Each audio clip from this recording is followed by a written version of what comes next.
année 1940.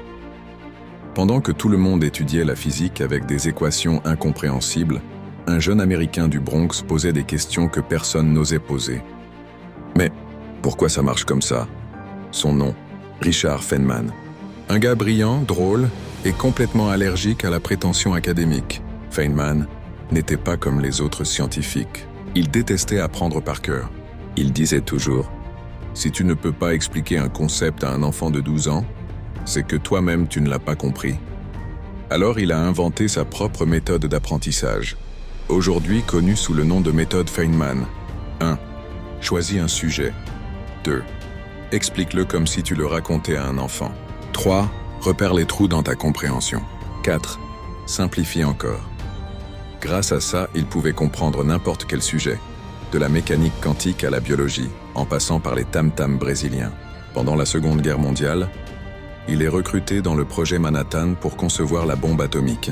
Mais Feynman, au lieu de se perdre dans la hiérarchie militaire, passait ses nuits à craquer des coffres forts, juste pour prouver que même les secrets les mieux gardés peuvent être compris, si on observe bien. C'était sa philosophie. Tout est compréhensible si tu regardes assez profondément.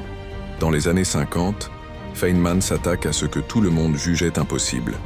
Comprendre comment les particules interagissent entre elles à une échelle invisible. Il invente alors un langage nouveau, les diagrammes de Feynman.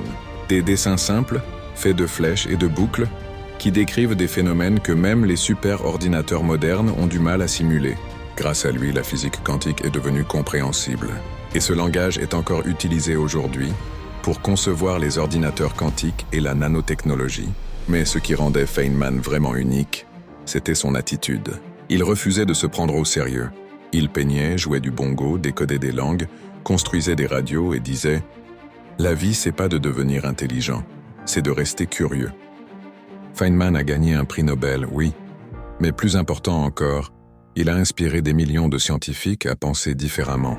Il a prouvé que le génie n'est pas dans la mémoire, mais dans la curiosité, la créativité et la joie de comprendre.